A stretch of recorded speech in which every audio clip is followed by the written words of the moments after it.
Picture this: a cold, stone cell buried deep within the walls of a medieval fortress, where the air is thick with despair and the only sound is the distant clank of iron bars. For centuries, these imposing strongholds were designed to be inescapable, their towering walls and labyrinthine dungeons meant to crush any hope of freedom. Yet history is filled with astonishing stories of prisoners who defied the odds, outwitting their captors with nothing but raw courage, clever tricks, and sometimes a stroke of unbelievable luck. Today, we're diving into 24 of the most jaw-dropping escapes from legendary medieval fortresses, tales so daring they'll make you question everything you thought you knew about these impenetrable prisons. What does it take to break free from a place built to hold you forever? Imagine the desperation of a prisoner staring at those unyielding walls, knowing that every second spent there could be their last. Some carved their way to freedom through hidden tunnels, painstakingly dug over months with nothing but makeshift tools. Others slipped past guards in clever disguises, blending into the shadows like ghosts. And then there were those who simply leapt from dizzying heights, risking life and limb for a chance at liberty. These escapes weren't just acts of survival, they were triumphs of the human spirit, proving that even in the darkest of places, ingenuity and determination could shine brighter than any prison's iron grip. As we unravel these incredible stories, you'll discover the secrets behind the world's most infamous fortresses, castles, and dungeons, whose names once struck fear into the hearts of those trapped within them. How did prisoners exploit weaknesses in seemingly flawless designs? What role did betrayal, bribery, or sheer audacity play in their freedom? And why do these escapes still captivate us centuries later? Whether it's the thrill of the underdog or the timeless allure of a well-executed plan, one thing is certain: these escapes remind us that even in the face of impossible odds, the will to be free can defy history itself. So settle in, you're about to witness some of the most astonishing jailbreaks ever recorded, where the line between prisoner and legend was often just one bold move away. Off the rocky coast of southern France, perched like a stone sentinel in the Mediterranean, sits the Château, a fortress so forbidding, its very name became synonymous with hopeless imprisonment.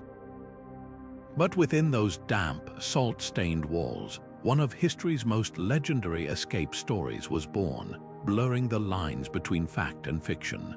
While Alexander Dumas, the Count of Monte Cristo, immortalized Edmond Dante's daring Breakout, the real Château held prisoners whose ingenuity rivaled even the novel's drama. Political dissidents, religious rebels, and common criminals alike were thrown into its lightless cells, where the crashing waves outside served as a cruel reminder of freedom just out of reach.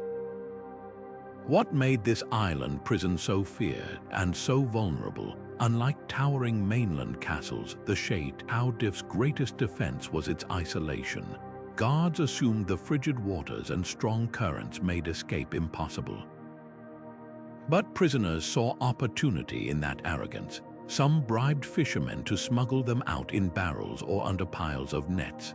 Others, like the real-life inspiration for Dante, studied the habits of their jailers, waiting for the perfect moment to slip through unlocked doors or scale crumbling outer walls. The fortress's very design, with its maze-like corridors and neglected maintenance, became its weakness, proof that even the most imposing prisons could be outsmarted. Dumas' tale of revenge and redemption may be fiction, but the spirit of his hero's escape echoes countless real attempts. One prisoner, a Protestant preacher named Claude Allard, allegedly faked his own death so convincingly that guards tossed his lifeless body into the sea, only for him to swim to freedom. Another, a smuggler named Antoine, carved a makeshift raft from his cell's furniture and vanished into the night. These stories reveal a universal truth: where there's a will to be free, even the ocean itself can't hold a determined mind captive. And as we'll see, the Château d'If was just the beginning. Across Europe, medieval fortresses faced equally bold challenges, each escape more astonishing than the last. Even kings weren't immune to the cold grip of medieval dungeons, a truth Richard the Lionheart learned the hard way. Returning from the Third Crusade in 1192, the famed English monarch was ambushed near Vienna by Duke Leopold of Austria, a man nursing a bitter grudge over past battlefield slights. Shipped off to Duenstein Castle, a grim fortress looming over the Danube River, Richard found himself locked away in a tower, his legendary military prowess useless against stone walls and iron bars.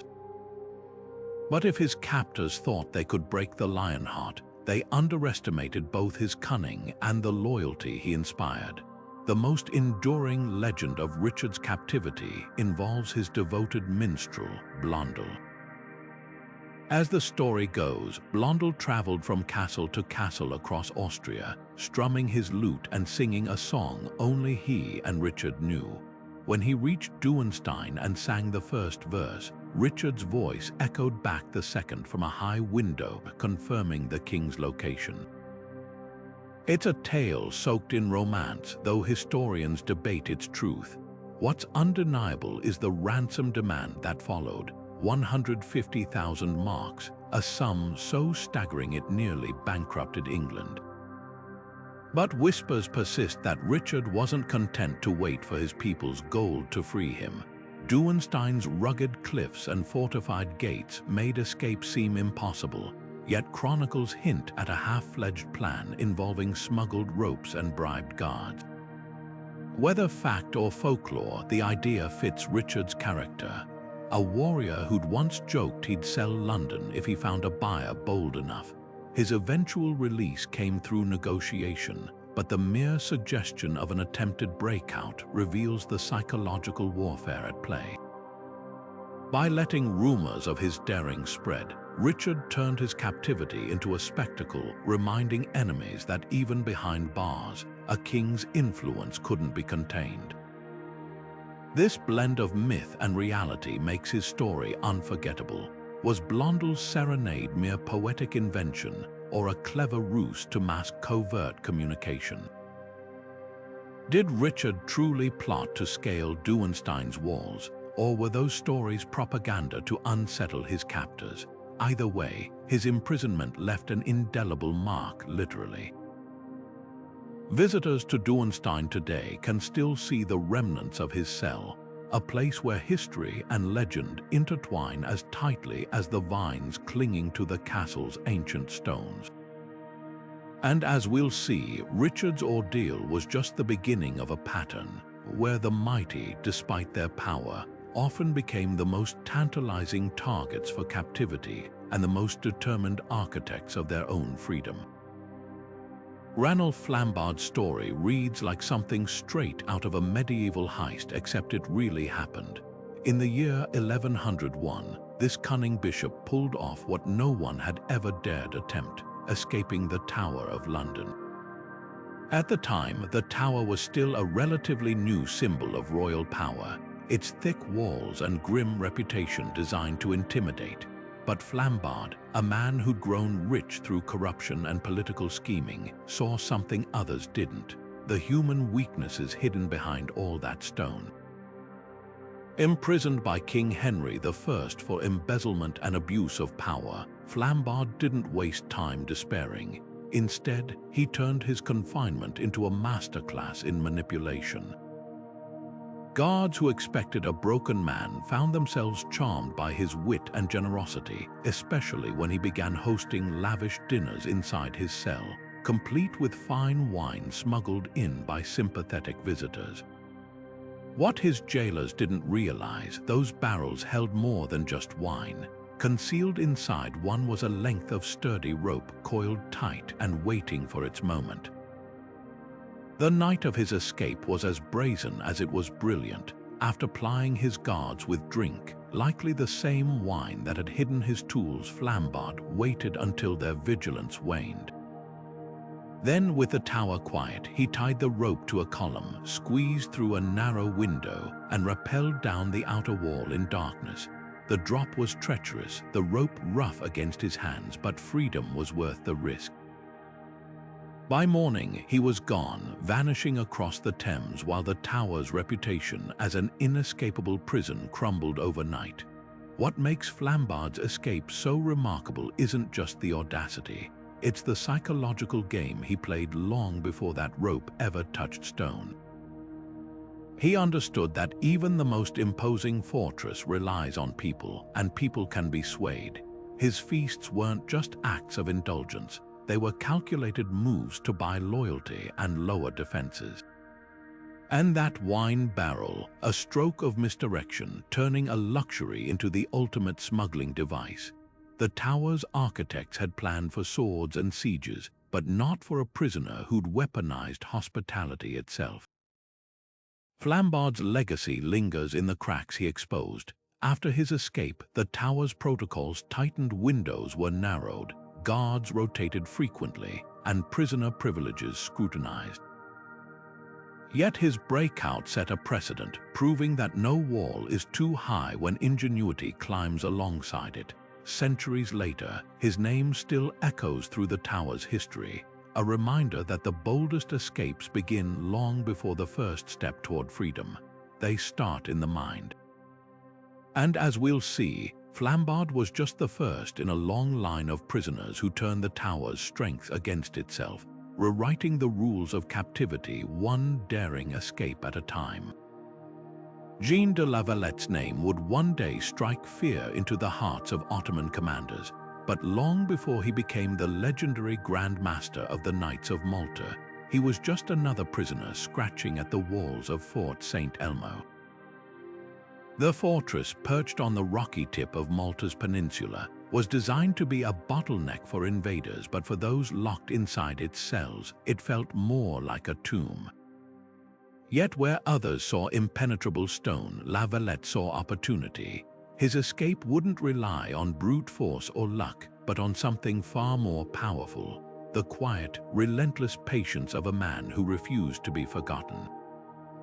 The plan was as simple as it was grueling. Dig. Night after night, La Valette and a small band of fellow prisoners used whatever they could scavenge: rusty nails, broken utensils, even their own hands, to carve a tunnel through the fortress's foundations. Every scratch of metal against stone had to be muffled by rags or timed to the crash of waves against the cliffs below. One misstep, one cough or dropped tool could mean discovery and certain death.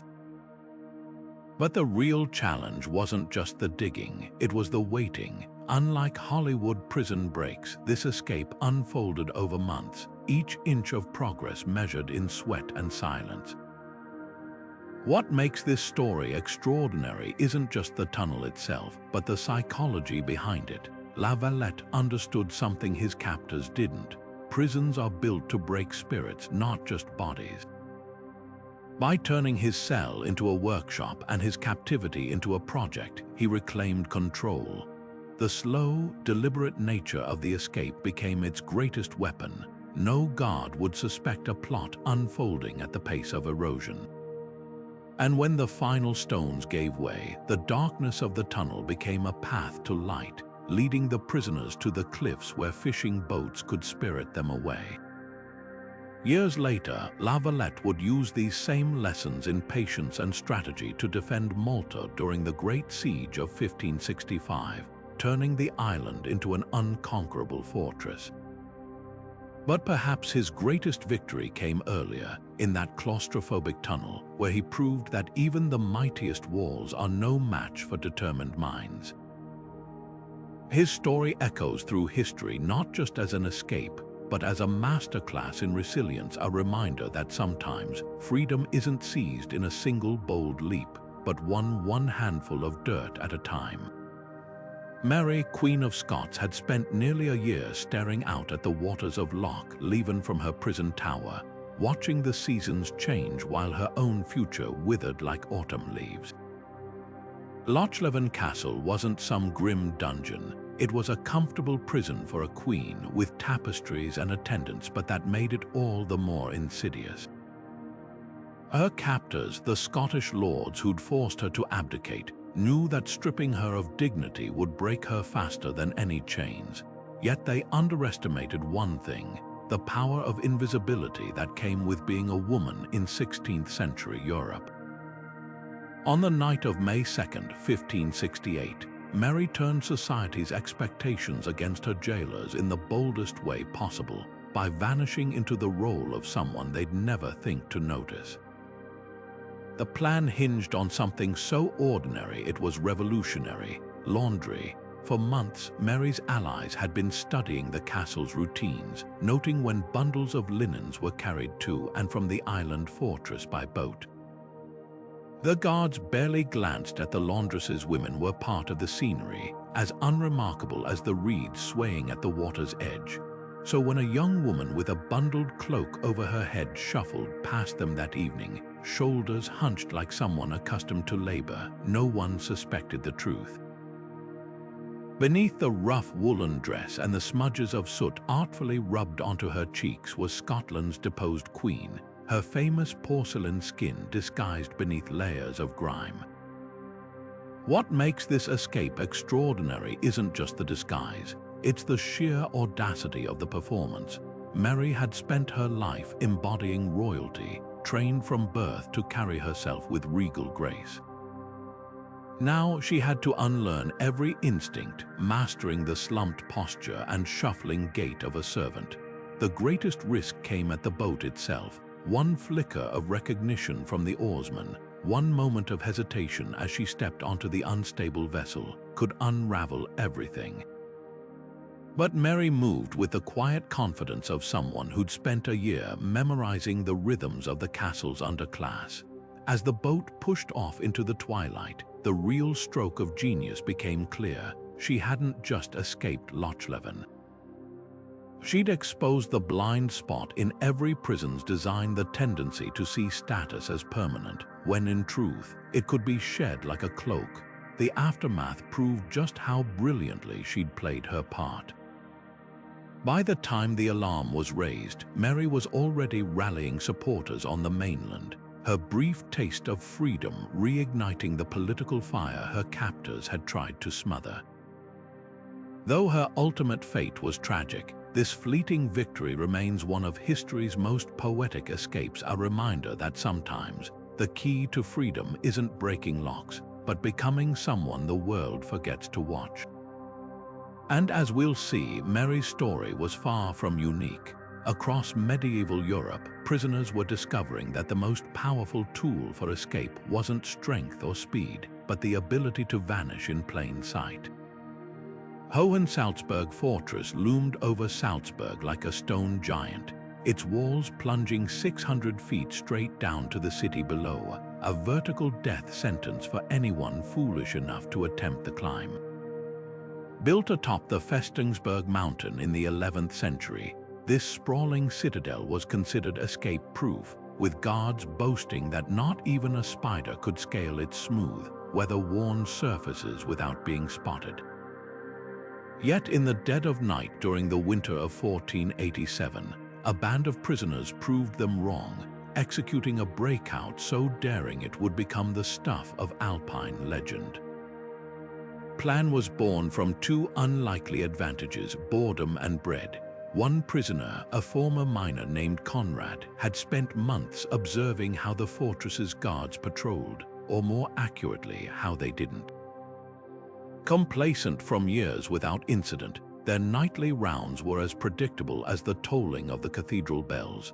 Meanwhile, another captive, a baker's son, discovered that the iron hooks used to hang sausages in the kitchen could be straightened into makeshift climbing tools when heated in the fire and hammered against stone. Piece by piece, they assembled their escape kit: hooks wrapped in rags to muffle noise, ropes braided from torn blankets and straw, and a stolen knife to cut new handholds where the rock proved too smooth. Moonlight became both their ally and enemy during the climb. It lit their path but risked exposing them to lookouts below, forcing the men to move only when clouds scudded across the sky. With no harnesses or safety lines, each grip was a gamble. One slip would send them cartwheeling through the darkness. Conrad later claimed the cold was so brutal his fingers bled onto the rock, freezing into crimson trails that vanished by dawn. Yet the very elements that made the climb nearly impossible also masked their escape. Howling winds drowned out the scrape of metal on stone, and icy conditions kept sentries huddled near braziers rather than walking the walls. What makes this escape remarkable isn't just the physical feat, it's the psychological warfare at play. By choosing to descend rather than scale upward like most prison breaks, the men exploited a critical blind spot. Guards were trained to watch for invaders climbing in, not prisoners climbing out. And when the group finally reached the base, disappearing into the warren of Salzburg streets before sunrise, they left behind something more valuable than ropes or hooks. They shattered the myth of the fortress's invincibility. For centuries afterward, whispers of the ghost climbers haunted Hohen Salzburg's corridors, prompting paranoid upgrades like spiked walls and rotating patrols. But the damage was done. The escape proved that no fortress, no matter how imposing, could account for human creativity, especially when fueled by desperation and a baker's son's knowledge of sausage hooks. And as we'll see, this nighttime descent was just one example of prisoners turning everyday objects into instruments of freedom, rewriting the rules of escape one improvised tool at a time. Castel del Monte rose from the Apulian countryside like a crown of stone, its 8 perfect towers forming an octagon so precise it seemed drawn by mathematicians rather than masons. Built by Emperor Frederick II in the 13th century, this architectural marvel was designed to awe and to imprison. Every stairwell, every vaulted corridor followed strict geometric principles, creating a fortress that functioned like a living puzzle. But as one nobleman discovered in 1421, even the most calculated designs could harbor secrets their creators never intended. The prisoner, a rebellious baron named Ludovico Orsini, had been locked away in one of the castle's tower chambers after leading an uprising against the local duke. His cell offered no windows, no obvious weaknesses, just smooth limestone walls and a heavy oak door watched day and night. Yet Orsini had an advantage few prisoners possessed: a scholar's mind. While others saw only impenetrable symmetry, he noticed anomalies: a faint draft where no breeze should reach, a hollow echo behind certain sections of wall. Night after night, he ran his fingers along the joints between stones, searching for the telltale gap that would betray a hidden seam. The breakthrough came when Orsini's supper candle guttered unexpectedly, its flame bending toward what appeared to be solid masonry. Pressing his ear to the wall, he heard the distant whisper of wind through stone. What he'd stumbled upon wasn't just a builder's oversight, it was a deliberate escape route, likely built by Frederick himself centuries earlier as a last resort. The emperor, ever the strategist, had designed his masterpiece with a backdoor. What followed was a masterclass in patience. Using a stolen spoon and a belt buckle, Orsini spent weeks painstakingly widening the gap between 2 loose stones, disguising his work by smearing the dust with wine to mimic mildew. The real stroke of genius came when he replaced the excavated mortar with bread paste, ensuring the wall looked undisturbed even under scrutiny. By the time he squeezed through the narrow passage into the moonlit hills beyond, the guards were still pacing outside his occupied cell, oblivious to the geometric flaw that had undone their perfect prison. Orsini's escape exposed a truth that terrified castle architects: precision could breed complacency. The very obsession with mathematical perfection had blinded builders to the human factor. Their own emperor's paranoia had planted the seed of the fortress's vulnerability. Centuries later, historians still debate whether Frederick's hidden passage was intentional or simply a construction error, but the lesson remains: no design, no matter how exact, can account for every variable when the human mind is part of the equation. And as Castel del Monte's empty cell proved, sometimes the most brilliant escapes aren't just acts of defiance, they're rediscoveries of secrets long buried in plain sight. Warwick Castle's towering battlements cast long shadows over the river Avon, their reflection rippling like a warning in the water below. Within those walls in the year 1423, a condemned nobleman named Sir Roger Mortimer faced execution for treason until legend claims he turned the tables with a tactic so ruthless it blurred the line between cunning and cruelty. The story goes that Mortimer, knowing his days were numbered, somehow slipped poison into the evening meal of his guards, sending them into agonized convulsions while he vanished into the night. Whether fact or folklore, this tale endures not just for its shock value, but for what it reveals about the psychology of desperation. Historical records show Mortimer did escape Warwick under mysterious circumstances, though the poisoned feast may be embellishment. Yet the very persistence of the story speaks volumes. In an era when prisoners awaiting execution were watched like hawks, the idea that one could weaponize something as mundane as supper struck fear into jailers across England. The details vary. Some accounts describe the poison as quick-acting wolfsbane hidden in wine, others as slow-working hemlock baked into bread. What remains consistent is the chilling efficiency of the plan.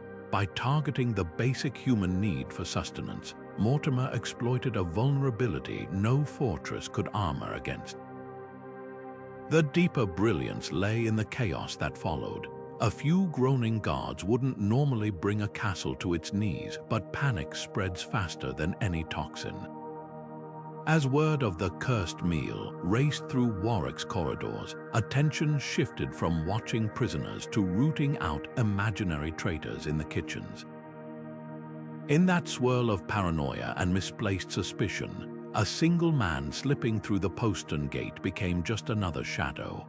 Whether Mortimer actually used poison or simply let rumor do the work for him, the effect was the same. He turned order into disorder, and disorder became his cloak. Modern historians debate the tale's plausibility, noting that Warwick's meticulous kitchen protocols made large-scale poisoning unlikely, but perhaps that's missing the point. Like all great escape stories, this one thrives in the space between fact and legend because it symbolizes a universal truth. When cornered, humans will weaponize anything, even the bread they break with their jailers. And in Mortimer's case, the story itself became a kind of poison, seeping into the castle's reputation long after his flight.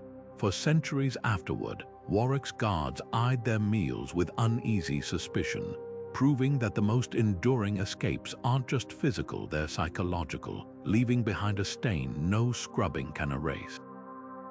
Mont Saint-Michel's silhouette is unmistakable, a towering abbey rising from the sea like a mirage, its stone walls fused with the rocky island beneath it. For centuries, this tidal fortress served as both spiritual sanctuary and impenetrable prison, its maze of cloisters and dungeons designed to humble even the most defiant souls. Yet in 1489, one prisoner turned the abbey's sacred purpose against itself, exploiting the very piety that made it formidable, his weapon. A monk's robe and the unshakable trust medieval society placed in holy men. The prisoner, a Breton knight named Yves de Kermartin, had been imprisoned for dueling a royal official, a crime punishable by death. Locked in a cell beneath the abbey's chapel, he spent months listening to the rhythmic chants of monks echoing through the stone. Over time, he began mimicking their Latin prayers, studying their gestures through the narrow slit of his cell door. What began as a way to pass time became the key to his escape. When a visiting Benedictine monk came to hear his confession, Yves saw his chance. Feigning illness, he begged the monk to lean closer, then struck, rendering the man unconscious with a blow to the temple. The brilliance of Yves' plan lay in its simplicity.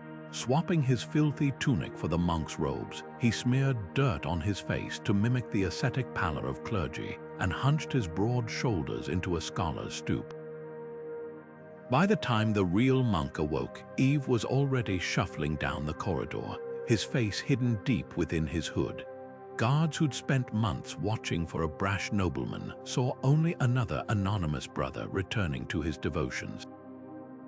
The abbey's strict silence rule worked in his favor. No one expected a monk to speak, and the few who glanced his way averted their eyes in respect.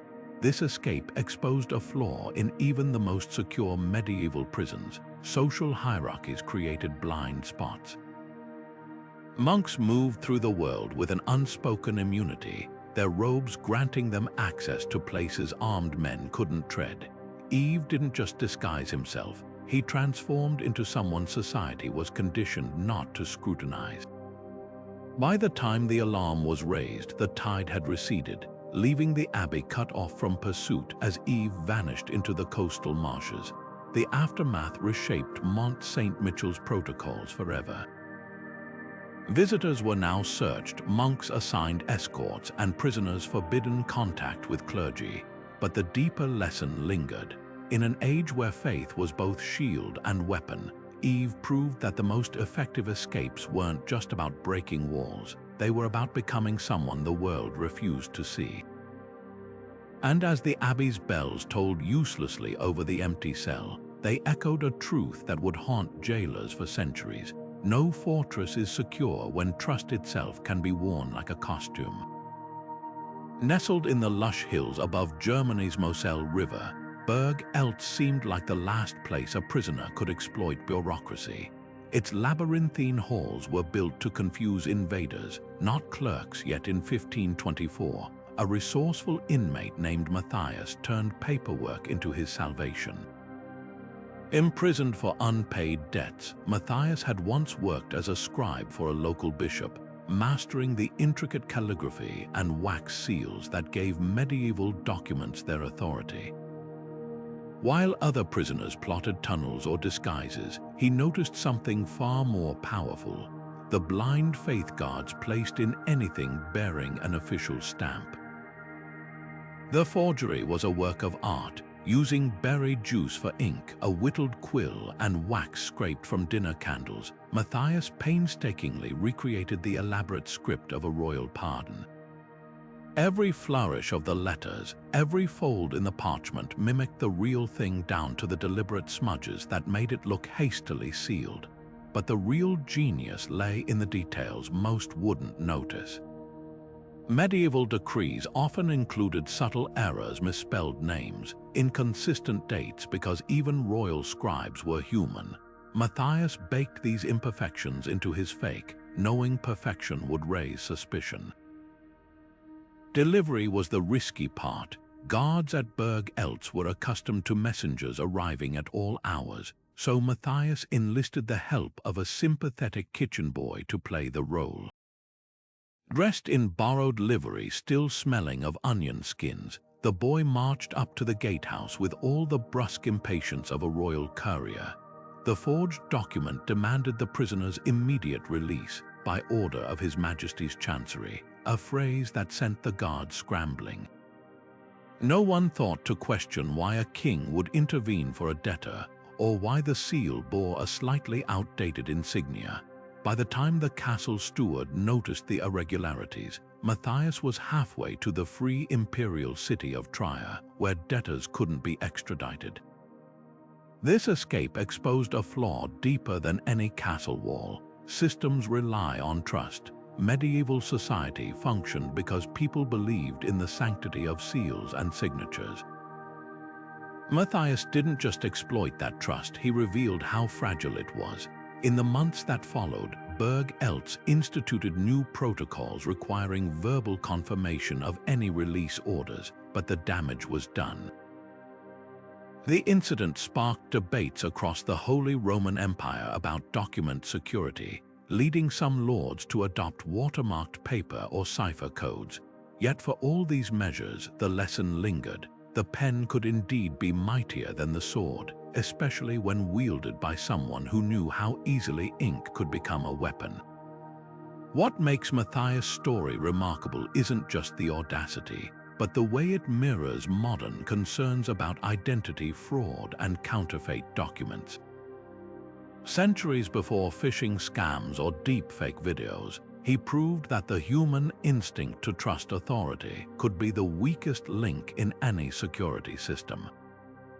Breakout still stands today, its towers untouched by time, but Matthias' escape remains a humbling reminder: no fortress, no matter how thick its walls, is immune to the power of a well-placed lie. The guards at Caernarfon Castle never saw him coming.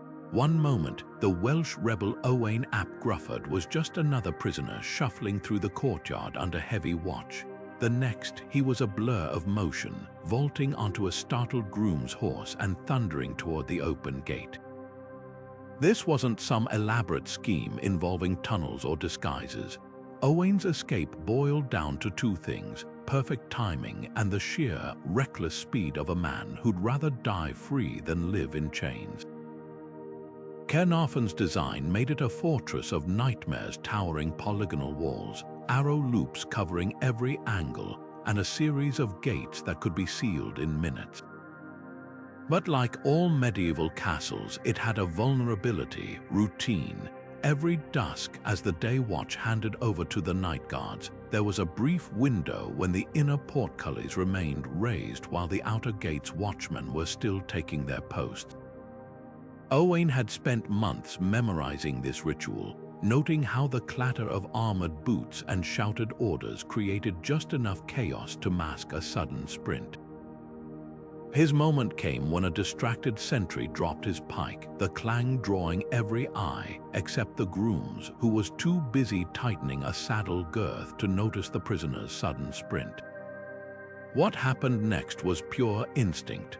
Owain didn't hesitate. He grabbed the horse's mane, swung onto its back, and dug his heels into its flanks before the groom could shout. The animal, trained for battle, responded instantly, surging forward with a force that sent guards sprawling. Historians later noted the irony. The castle's own war horses, bred to crush rebellions, became the instrument of one rebel's freedom. The real brilliance lay in Owain's route.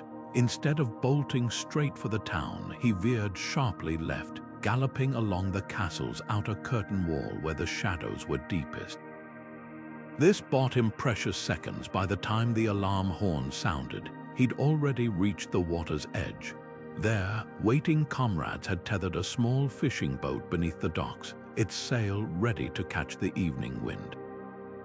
Owain didn't even rein in the horse. He leaped from its back straight into the vessel, and the tide did the rest, carrying him into the Menai Straits, missed before torches could illuminate the water.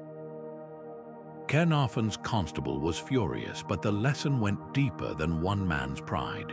Owain's escape exposed the fragility of even the most disciplined systems. No matter how well designed a fortress, it still relied on human attention, and human attention flickers. In the years that followed, Caernarfon's guard rotation protocols were rewritten, with overlapping watches and staggered gate closures. But the legend of that wild ride endured, a reminder that sometimes freedom isn't about outsmarting the system, it's about outrunning it, if only for one breathless, glorious moment. Conway Castle's latrines weren't just a place of last resort, they became an unlikely highway to freedom for a band of desperate prisoners in 1429. Perched on the rugged North Welsh coast, Edward I's masterpiece of military engineering was designed to withstand sieges, with concentric walls, murder holes, and tide-fed moats. But even the most brilliant fortress architects made one unavoidable concession to human biology. Waste had to go somewhere, and where there's a sewer, there's a way out, if you're willing to stomach the journey. The prisoners, Welsh rebels captured after an ill-fated uprising, had spent months studying the castle's routines from their cell near the kitchens. They noticed two critical details. First, that the garderobe chutes emptied directly into the river at low tide, and second, that the chamber pots of high-ranking officials were collected just before dawn by a single, half-asleep servant. On the chosen night, they overpowered this unlucky man, swapped his bucket for one filled with straw as a decoy, and made their move. The stench was unbearable, a thick miasma of human waste and rotting food scraps that clung to their skin like tar. But the real challenge was the narrowness of the passage itself, a tight spiral of slick stone barely wide enough for a man's shoulders. Survival depended on timing the tides perfectly. Too early, and they'd be trapped in waist-deep filth when the channel flooded. Too late, and the rising sun would expose their escape. Crawling single file through the darkness, they used stolen kitchen knives to chip handholds into the mortar, their progress measured in agonizing inches. One man nearly suffocated when his sleeve caught on a protruding brick, the rising water already lapping at his chin before his comrades yanked him free. What makes this escape extraordinary isn't just the grit required. It's the way these prisoners turned the castle's greatest strength against itself. Conway's tidal defenses, which made siege tunnels impossible, became the very thing that flushed them to freedom. As the first light touched the castle towers, the men emerged into the estuary like phantoms, their bodies coated in refuse but their spirits soaring. Guards searching the riverbanks later reported finding nothing but gulls squabbling over scraps, never thinking to look downstream where the reek of sewage masked the rebels' trail. The aftermath reshaped castle design across Britain. Architects began installing iron grates in garderobe shafts and scheduling cleanings during daylight hours. But the legend of the sewer rats of Conway endured, a humbling reminder that no fortress could defy nature's laws, not even the most basic one about what flows downhill. And as the tides continued their eternal rhythm, washing the castle's waste out to sea, they carried with them a lesson no king could ignore. Where there's filth, there's always a chance for freedom. Edinburgh Castle's volcanic rock foundations had withstood sieges for centuries, its gates unbreached and its walls unscalable, or so the garrison believed until the winter of 1534, when desperation turned smoke into the ultimate smokescreen. The prisoners, a group of captured Jacobite rebels, knew their only chance lay in exploiting the castle's greatest strength, its disciplined routines.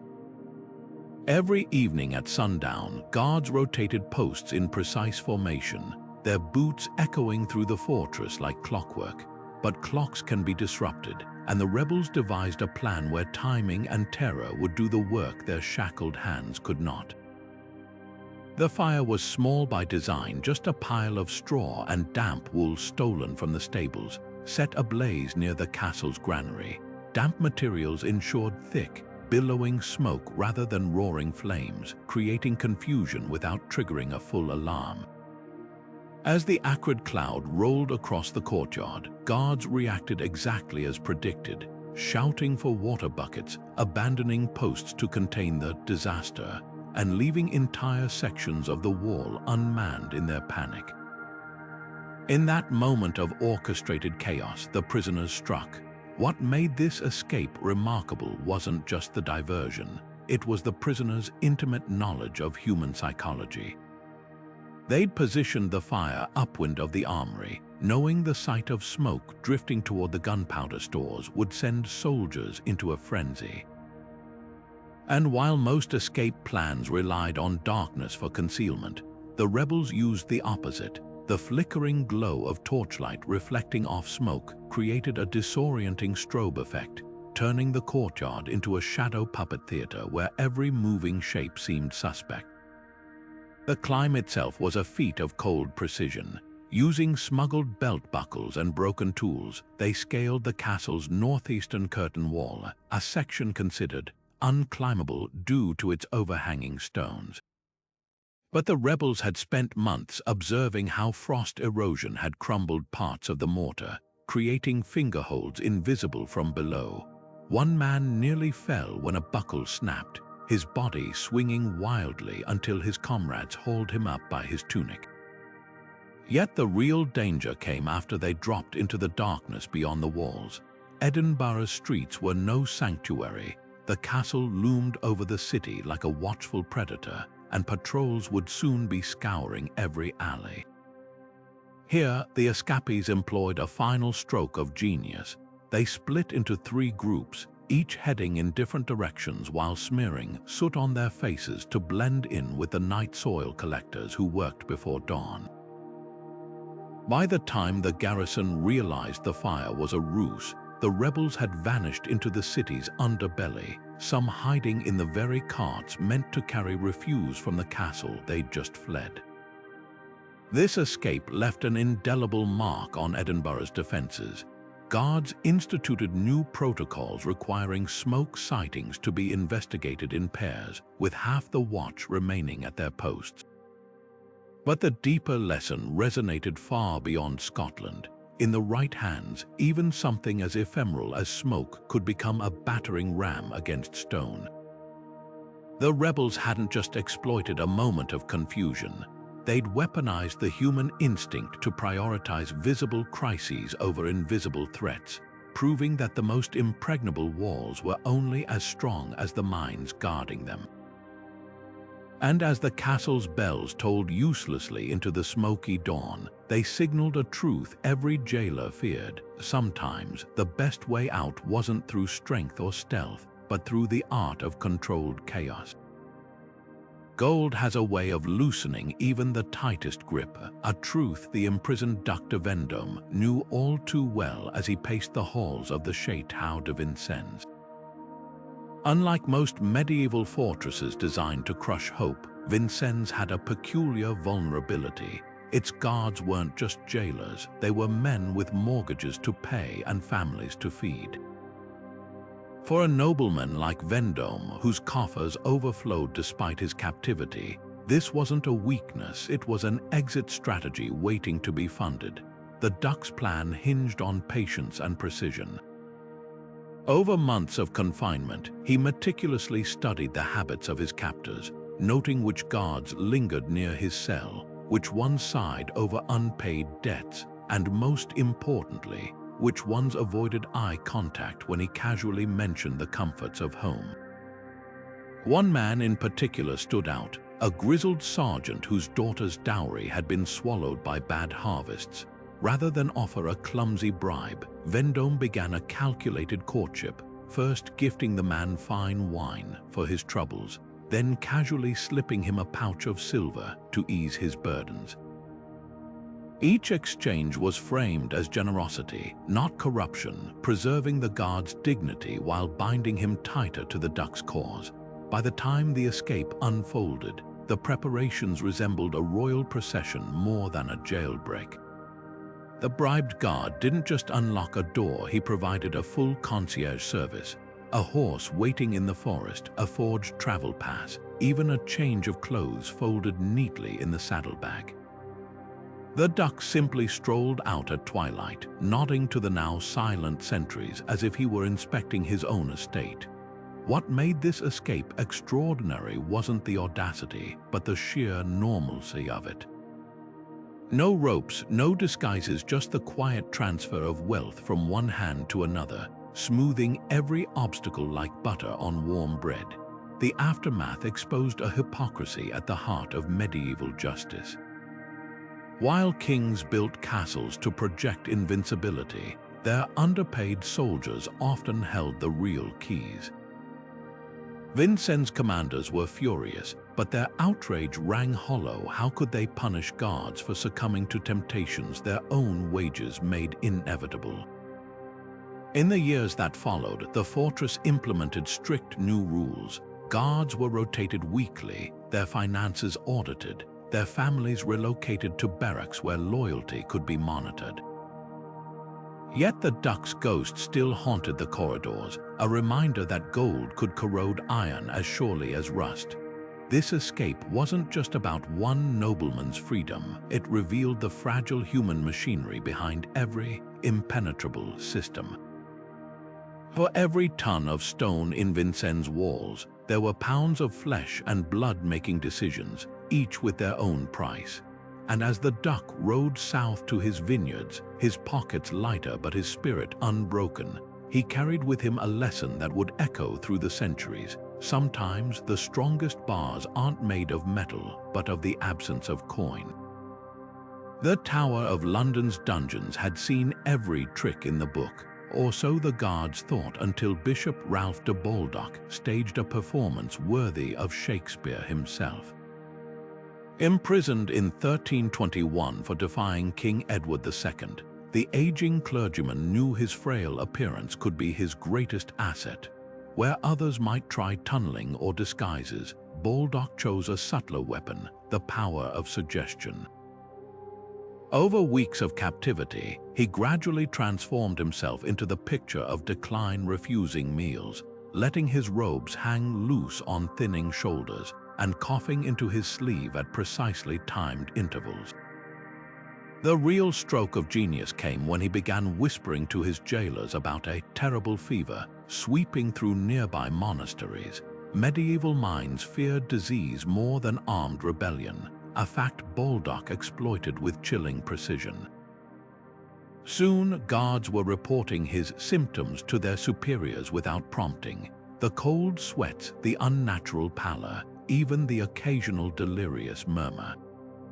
When the bishop collapsed during chapel services, his body convulsing with what appeared to be divine punishment, even the most hardened soldiers recoiled. No one wanted to explain to the king how they'd let a holy man die in chains. Transferring him to the infirmary at All Hallows by the Tower was presented as an act of mercy, but Baldock had orchestrated every detail. The church's crumbling outbuildings lacked proper locks, its monks were sympathetic to clergy, and most crucially, its gardens backed onto the Thames.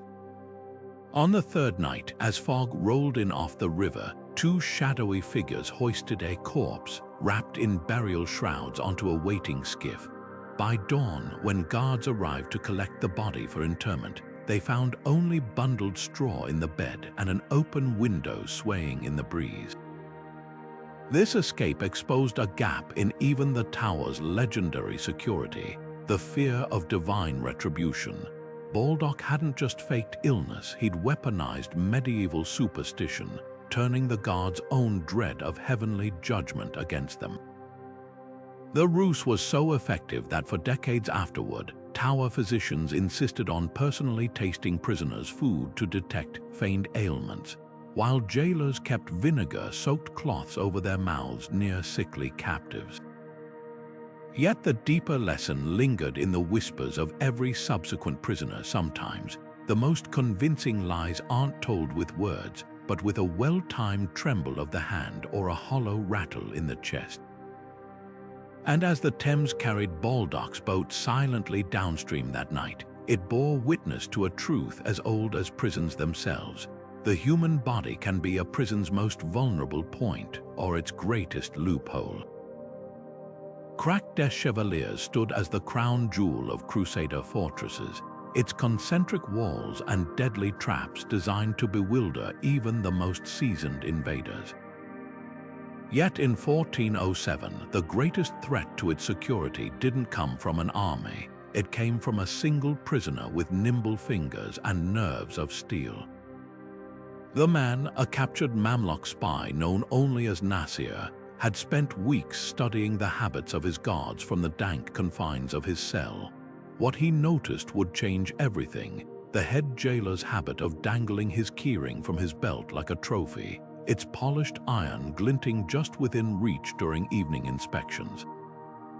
Nasir's plan was as daring as it was simple. Feigning illness during a routine check, he collapsed against the guard, his hands brushing the keys with practiced lightness. Years of training in the bazaars of Cairo, where pickpockets honed their craft lifting coins from merchants' pouches, made the theft effortless. The real challenge came next, waiting. With the keys hidden beneath his straw pallet, Nasir bided his time until the midnight watch change, when the fortress's corridors fell into brief stillness. Then, with a twist of iron in the lock, his cell door swung open for the first time in months. But here's where this escape transcends mere cunning. Nasir didn't flee alone. Moving like a shadow through the torchlit halls, he unlocked every cell in his block, freeing a dozen fellow captives, Christian and Muslim alike. This was no act of charity, it was tactical genius. Chaos became his ally as guards scrambled to recapture a flood of prisoners while Nasir slipped away in the confusion. Some escapees deliberately drew attention, shouting and clanging chains to cover his retreat, while others bolted for the postern gate where Nasir had loosened the hinges days earlier under the guise of fixing a wobbly bench. The aftermath exposed a flaw in even the most sophisticated fortress designs: overconfidence. Crack's architects had planned for sieges and betrayals, but never considered that their own keys could become weapons. Within weeks, new protocols required guards to wear keyrings on chains beneath their tunics, while prisoners were searched twice daily for contraband fingers. Yet the lesson went deeper. Nasir's story reminds us that the boldest escapes aren't always solitary acts. Sometimes freedom multiplies when shared, and the clink of one unlocked cell can become the chorus of many. What makes this moment legendary isn't just the theft, but the solidarity it inspired.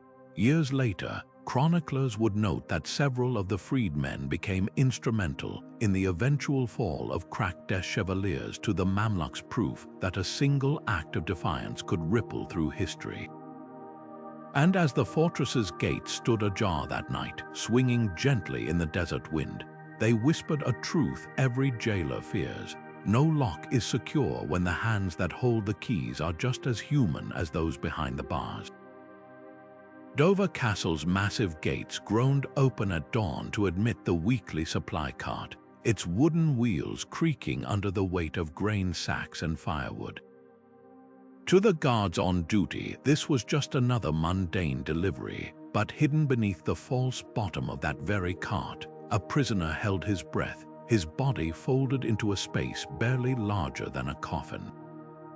The man, a French spy named Laurent de Montfort, had spent 3 months planning this moment, turning the castle's reliance on routine into his greatest ally.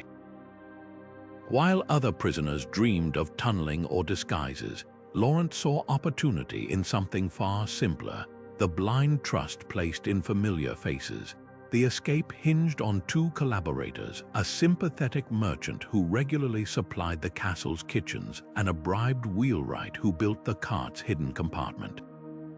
The design was ingenious, a shallow cavity beneath the cargo bed, accessible only by removing a carefully fitted plank that looked like part of the frame.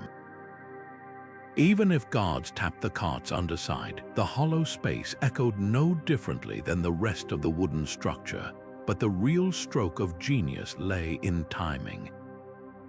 Laurent arranged his breakout for the day after a heavy rainstorm, knowing the cart's wheels would be caked with mud, giving guards an excuse to skip the usual inspection of its undercarriage.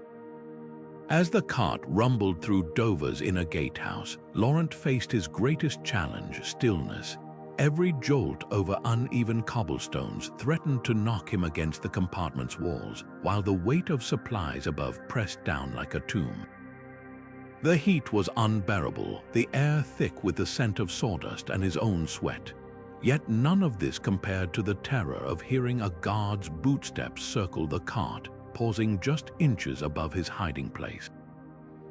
One cough, one sneeze would betray him, but Laurent had trained for this, wrapping his face in damp cloth to stifle sound and slow his breathing to near meditative slowness. The plan nearly unraveled at the last moment.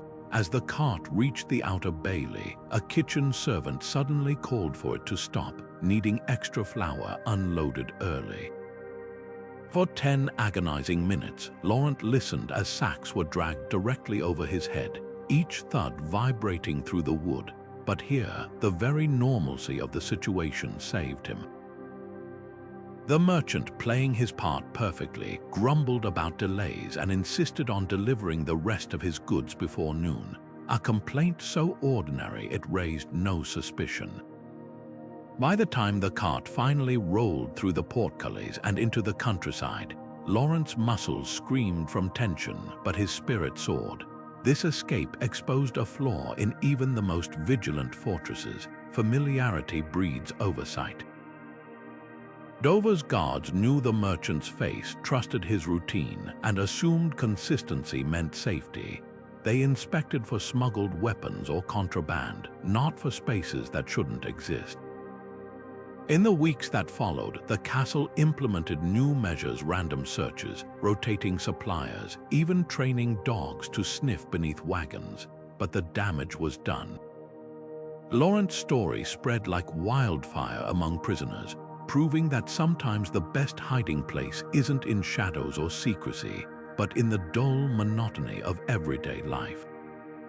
What makes this breakout remarkable isn't just the engineering, it's the psychology. Laurent didn't just exploit a physical gap in security, he exploited the mental shortcuts all humans take when faced with repetition. The cart wasn't invisible because it was cleverly hidden. It was invisible because it was expected. And as Dover's gates swung shut behind that unremarkable delivery, they closed on a lesson that would haunt jailers for centuries. The greatest threat to any prison isn't always the bold rebel or the cunning spy, but the quiet, unassuming rhythm of routine itself. The Castle of Good Hope loomed over Table Bay like a stone sentinel, its thick walls battered by centuries of salty winds, but no storm could match the determination of one unnamed prisoner in 1721. Unlike the elaborate tunnel digs or forged documents of other escapes, this man's path to freedom was brutally simple: the frigid, shark-infested waters surrounding the fortress. Most captives saw the ocean as just another barrier, but he recognized its potential as both shield and escape route. On a moonless night when the tides ran high, he made his move, slipping past dozing guards to climb the seaward ramparts where the walls met the waves. Timing was everything. The castle's designers had assumed the combination of cold water and strong currents made swimming impossible. But the prisoner had spent months observing the patterns, how the flood tide created a brief window where the currents slackened near the shore. Stripping to his underclothes to avoid waterlogged fabrics dragging him down, he plunged into the darkness, his body immediately racked by the icy shock. Every stroke was agony, the salt water burning his eyes and the distant lights of Cape Town flickering like taunting stars. Yet the real danger wasn't exhaustion, it was noise. A single splash could alert the watchtowers, so he swam with agonizing slowness, letting the waves carry him rather than fighting them. What makes this escape extraordinary isn't just the physical feat, it's the psychological gamble. The prisoner bet everything on his captor's complacency. Guards patrolled the landward walls meticulously but rarely glanced seaward. Why would they? The ocean was their ally, yet that blind spot became his salvation. By dawn, when the alarm was raised, he'd already staggered ashore miles down the coast, his limbs numb but his spirit unbroken. The castle's commander reportedly scoffed at the idea anyone could survive the swim until fishermen found footprints leading away from the tide line. The aftermath reshaped the Castle of Good Hope's defenses forever. Nets were strung beneath the seaward walls and guards assigned to scan the waters at night. But the deeper lesson lingered in the whispers of every subsequent prisoner. Sometimes the most daunting barriers exist only in the mind. While others schemed over locks and tunnels, this man proved that freedom could lie in the very thing meant to imprison him. the relentless, unforgiving sea. His name may be lost to history, but his legacy endures in every ripple that laps against those ancient stones, a silent testament to the power of sheer, unyielding will. Malbork Castle's grand halls echoed with the clatter of armored boots as the prisoner's gauntlet struck the floor, a challenge no knight could ignore.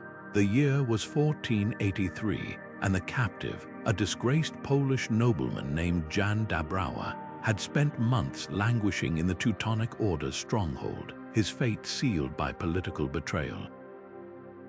But where others saw certain doom, Jan saw an opening not in the castle's physical defenses, but in the rigid chivalric codes that governed his captors.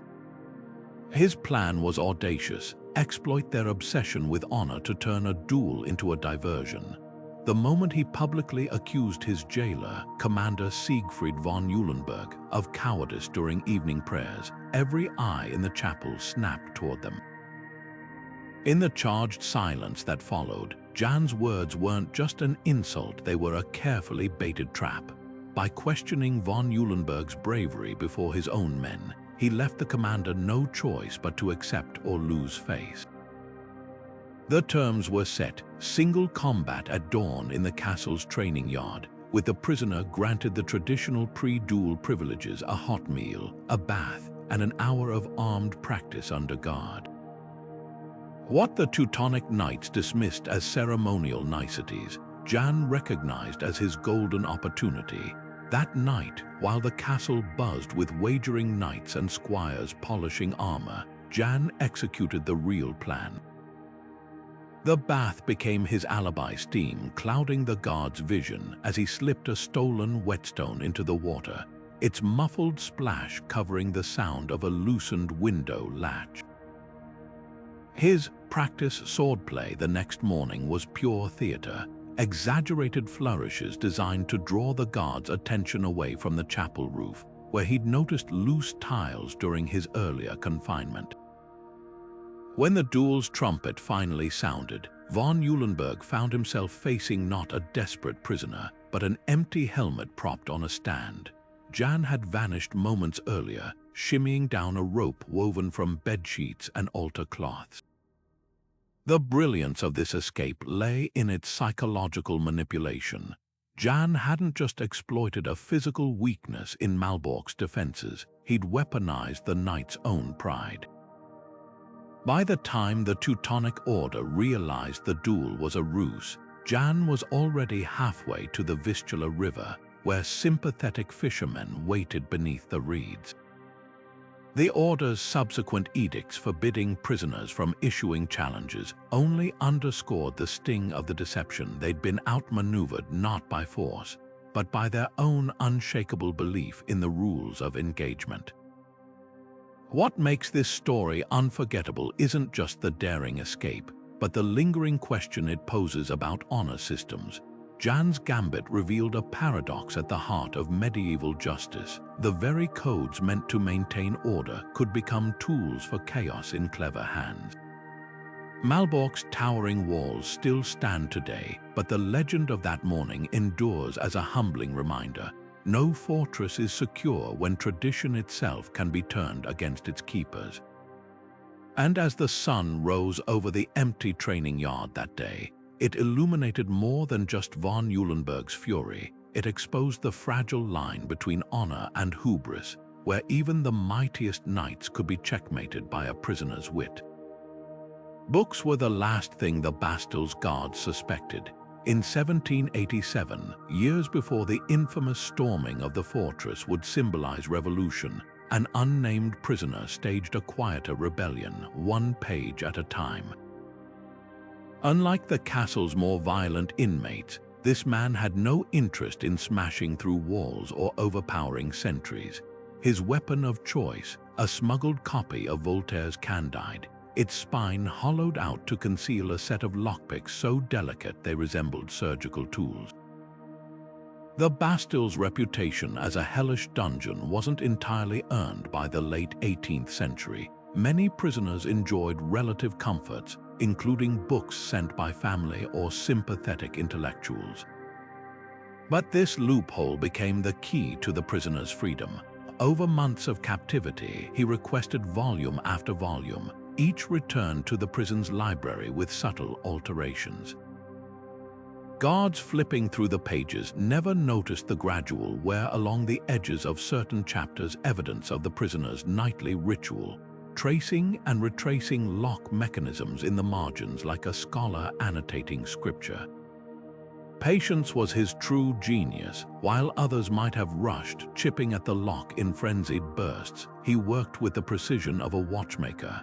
Each tiny click of the tumblers was a victory, each setback a lesson. The guard's complacency worked in his favor. Why monitor a man who spent his days reading peacefully in a pool of lamplight? By the time they realized his cell door swung a fraction too easily, he was already blending into the streets of Paris, his face lost among the city's bustling crowds. What makes this escape extraordinary isn't just the method, it's the metaphor. The Bastille's walls were thick, but its greatest weakness lay in the arrogance of its keepers, who mistook quiet for submission. In the end, the prisoner didn't just pick a lock, he picked apart the very idea that knowledge could be harmless. And as the fortress's library shelves stood untouched in the aftermath, they whispered a truth that would soon echo through history. Sometimes the most dangerous tools aren't blades or battering rams, but the pages of a book and the quiet hands that turn them. Windsor Castle's great hall shimmered with candlelight, its tapestries swaying gently as nobles twirled in elaborate masks during the wedding feast of 1492. Amid the swirling silks and clinking goblets, no one noticed the extra guest, a prisoner named Thomas Weldon, who'd traded his shackles for stolen finery and the practiced grace of a courtier. Royal celebrations were rare windows of vulnerability in even the most secure fortresses, and Weldon had spent months preparing for this moment, studying the castle's routines from his cell near the kitchens. While guards focused on intercepting daggers or intercepted letters, he'd been mastering something far more dangerous, the art of belonging. The disguise was flawless in its simplicity. A doublet borrowed from a drunken squire, a feathered cap tilted just so to shadow his face, and a mask carved from polished oak. These were his tools of liberation. But the real genius lay in his performance. Weldon didn't just wear the costume, he became it, adopting the affected laugh and languid posture of the aristocracy. Guards scanning the crowd for threats looked right past him, their eyes skipping over yet another anonymous noble among hundreds. Even when a tipsy earl clapped him on the shoulder, mistaking him for some distant cousin, Weldon didn't flinch. He raised his goblet in toast, the wine trembling slightly but his voice steady as he murmured, "To the happy couple," before melting back into the throng. Timing was everything. As the evening reached its peak, when the dancing grew wilder, the corridors emptier, Weldon made his move. A servant's entrance near the buttery became his escape route, its door propped open by a bribed scullion hauling ale barrels. The final test came at the outer gate, where sentries were too busy ogling a group of giggling ladies to scrutinize every departing guest. One even waved him through with a jest about escaping the revelry, never realizing the irony. By dawn, as hungover guards tallied missing silver and stray dogs, Weldon was already 20 miles west, his discarded mask floating in the Thames like a forgotten dream. What makes this escape remarkable isn't just the audacity, it's the way Weldon exploited the psychology of spectacle. Windsor's defenses were designed to repel armies, not party crashers. In the chaos of celebration, where identities blurred and protocol relaxed, he became invisible by standing in plain sight. The aftermath saw sweeping changes, guest lists cross-referenced with portraits, masks banned unless approved by the Chamberlain. But the deeper lesson lingered in the castle's shadows sometimes. The greatest threat to a prison's security isn't a battering ram or a smuggled blade. but an uninvited guest who knows how to waltz. Beaumaris Castle's concentric walls were considered the pinnacle of medieval defensive design, a perfect ring of stone meant to repel even the most determined invaders. Yet in 1409, a Welsh archer named Llewellyn ap Grufford proved that no fortress, no matter how ingeniously built, could account for the deadly precision of a well-placed arrow and the raw strength of a man desperate for freedom. Imprisoned for poaching royal deer, Llewellyn had spent months staring at the castle's towering curtain walls from his cell window, not with despair, but with the calculating eye of a hunter. He noticed something the architects had overlooked. The daily patrols left a brief gap at dusk when the archers on the battlements rotated shifts, leaving a blind spot near the northeast tower for exactly 93 heartbeats. The escape plan was born from necessity and craftsmanship. Using gut strings smuggled from a broken lute, Llewellyn painstakingly braided a slender but sturdy rope, testing its strength with incremental weights stolen from the castle's blacksmith, first a spoon, then a boot, finally a loose stone from his cell's mortar. The real challenge wasn't the rope itself, but the means to anchor it. Here, his skills as an archer became his salvation. Whittling a makeshift grappling hook from the hardened oak leg of his bed frame, he fashioned it with barbs designed to catch on the castle's crenellations. The shot would have to be perfect, too weak, and the hook would clatter harmlessly against the stone, too strong, and it might overshoot entirely, leaving him stranded. Dusk on the chosen day brought an unexpected advantage, a thick sea fog rolling in from the Menai Strait, muffling sound and shrinking visibility to a few yards. As the guard rotation began, Llewellyn drew back his stolen bowstring, exhaled, and loosed the hook in a high arc. The first attempt failed, the hook bouncing off the parapet with a sound lost in the fog. The second caught but slipped when he tugged the rope. The third held fast, its barbs biting into the weathered stone like teeth. What followed was a heart-stopping climb, the rope fraying against the rough walls as Llewellyn descended hand over hand, his muscles screaming. Halfway down, a sentry's cough froze him mid-motion, his body pressed flat against the cold stone until the footsteps faded. The true brilliance of this escape lay in its simplicity. While others tunneled or disguised themselves, Llewellyn turned the castle's own height against it, exploiting the guard's assumption that no prisoner could possibly scale those sheer walls. By the time the fog lifted at dawn, revealing the dangling rope swaying gently in the breeze, the archer was already deep in the Snowdonia Mountains, his trail erased by a sudden downpour. Beaumaris Constable ordered the immediate removal of all bowstrings from prisoners' reach and stationed extra sentries along the walls, but the psychological damage was done. Llewellyn's escape became legend among the Welsh resistance, proving that even England's most formidable castles could be humbled by a single arrow and the unbreakable will of the man who shot it. And as the rope was cut down that morning, its fibers still damp with sea mist, it left behind a silent question. If a prisoner could turn a weapon of war into a key for freedom, what else might be possible in the hands of the desperate and determined? The castle of Olight's sun-baked courtyards were alive with chanting monks on that fateful afternoon in 1453, their brown robes swirling like autumn leaves as they processed toward the chapel. For the guards lining the route, this was just another tedious ceremonial duty until one hooded figure broke away, his footsteps a heartbeat too quick, his posture a fraction too rigid. By the time anyone noticed the discrepancy, the prisoner known only as El Lobo had already vanished into the Spanish countryside, his stolen robes flapping behind him like the wings of a freed bird.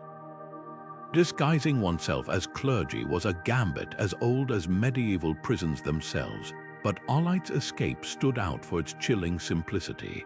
Unlike elaborate tunnel digs or risky nighttime climbs, this breakout required nothing more than a snatched garment and the audacity to walk straight past armed men.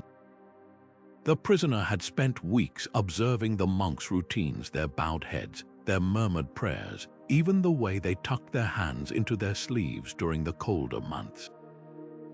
When the day came, he didn't just wear the robe, he embodied the role, his shuffling gait and downward gaze so convincing that guards instinctively stepped aside to let him pass. The brilliance lay in exploiting a paradox of medieval society. Monks were both highly visible and utterly invisible.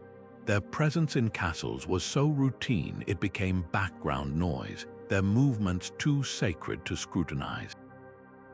El Lobo didn't need to pick locks or scale walls, he simply let piety become his passport, blending into the rhythm of a ritual older than the fortress itself. By the time the real monks realized one of their habits was missing, the trail had gone cold, the fugitive's identity dissolving into the anonymity his disguise provided. This escape exposed a flaw no architect could fortify against: the human tendency to see what we expect. Arlight's guards were trained to spot weapons, not misplaced devotion. In the aftermath, the castle implemented harsh new rules, searching all religious visitors, counting robes before and after services, but the psychological damage lingered. For every prisoner who dreamed of freedom, El Lobo's story became a beacon, proving that sometimes the most powerful tool wasn't strength or stealth, but the ability to become someone the world was conditioned not to question. And as the castle's bells tolled that evening, their echoes carried a lesson far beyond Arlight's walls. The greatest prisons are often the ones we build in our own minds, where habit blinds us to the extraordinary hiding in plain sight. The Alhambra's sun-drenched courtyards were usually a picture of order until the morning a prisoner transport dissolved into chaos. As guards marched their shackled captives toward a waiting cart, none noticed the subtle tension in the men's posture, the way their fingers curled just slightly too tight around their chains. The prisoners had spent weeks memorizing every bump in the road, every guard's habit, even the way the mules flicked their ears at sudden noises. When the moment came, it wasn't some elaborate ruse that shattered the calm, it was raw, coordinated violence. A dropped water flask was the signal. As it shattered against the cobblestones, the prisoners erupted in a frenzy of elbows and knees, using their bound wrists as blunt weapons. One guard took a chain to the throat, another crumpled under a shoulder to the gut. The real stroke of genius, targeting the mules first, a well-placed kick sent the lead animal bucking, its panic spreading to the others, tangling the cart in a whirl of kicking hooves and snapping harnesses. In the confusion, the prisoners wrenched free, vanishing into the labyrinthine streets of Granada before the alarm horns could even sound.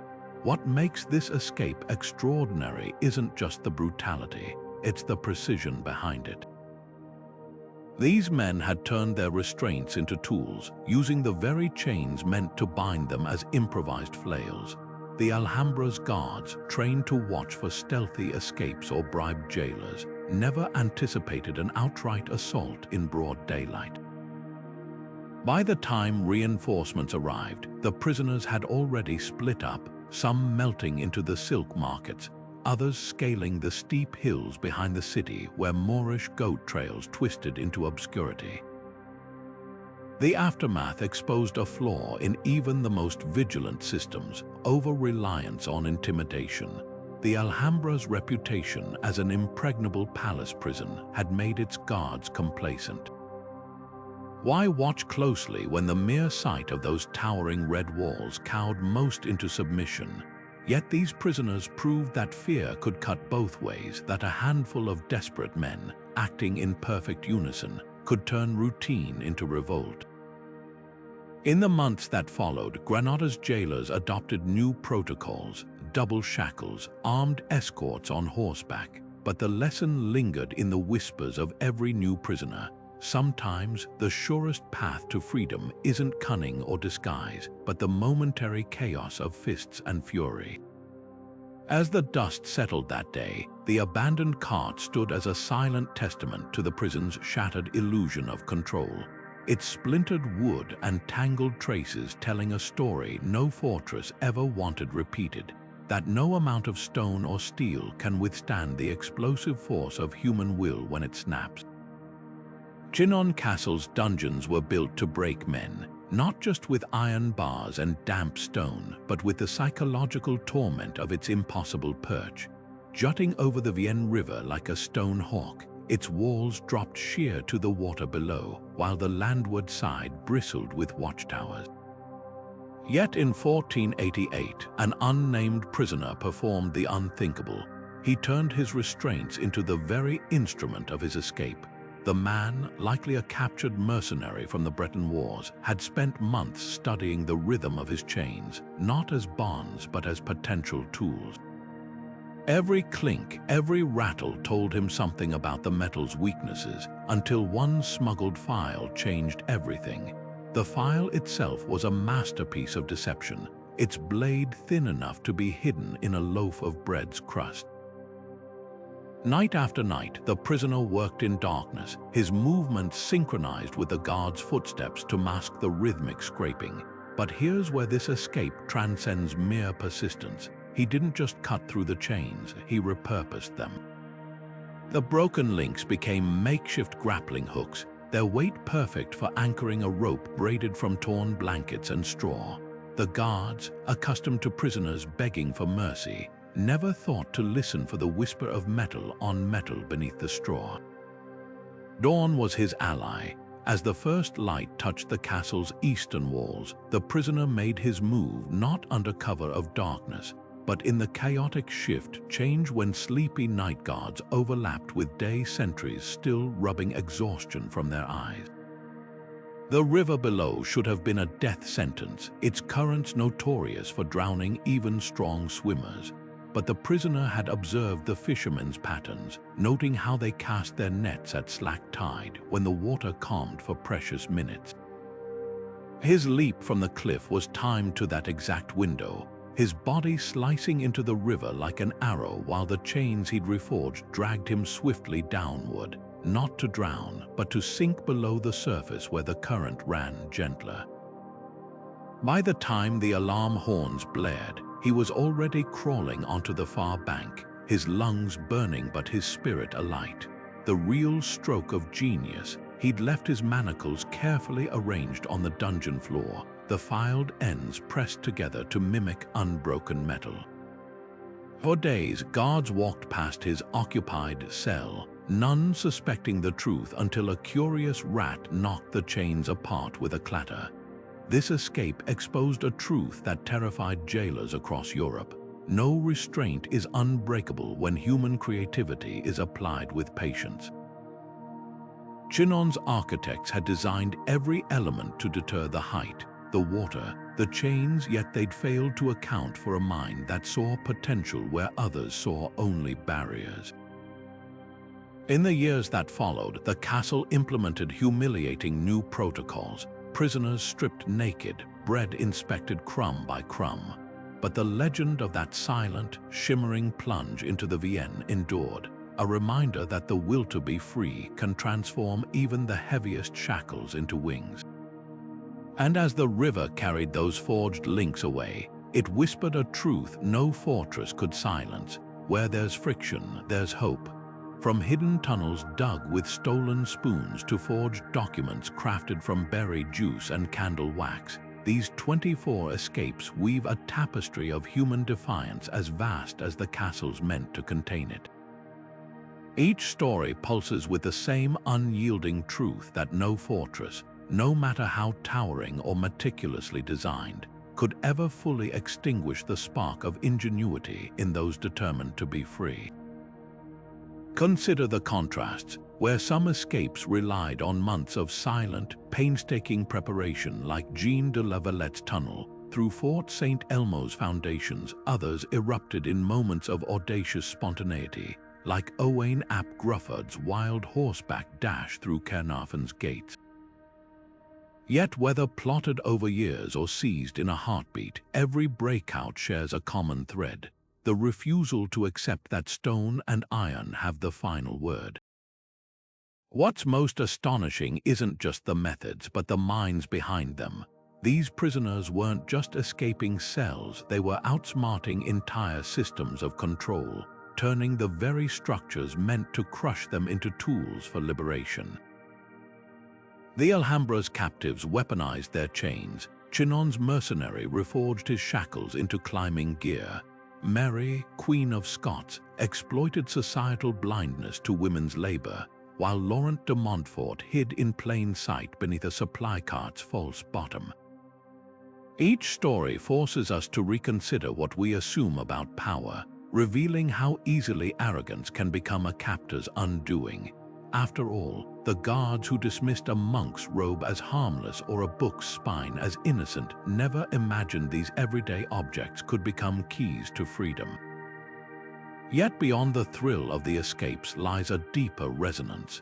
These aren't just tales of individual cunning, they're reminders of how oppression inevitably breeds innovation. The more elaborate the prison, the more inventive the escape. Every new wall constructed inspires a fresh way to scale, tunnel under, or simply walk through it. That's why these stories endure centuries later. They're not just about the past, they're blueprints for resilience, proving that even in the face of impossible odds, creativity and courage can rewrite the rules. So which breakout left you breathless? Was it the quiet brilliance of Matthias' forged pardon at Berg Eltz, or the heart-stopping courage of the unnamed swimmer braving the Castle of Good Hope's icy waters? Drop your favorite in the comments. We're endlessly fascinated by how these daring minds defied the odds. And if you're hungry for more stories where history's underdogs outwit the powers that be, hit that subscribe button. From the dankest dungeons to the most improbable jailbreaks, we've got endless tales of humans doing what they do best, refusing to be caged. After all, the next great escape might already be unfolding somewhere right now, in the shadow of a fortress that mistakenly believes it's impenetrable.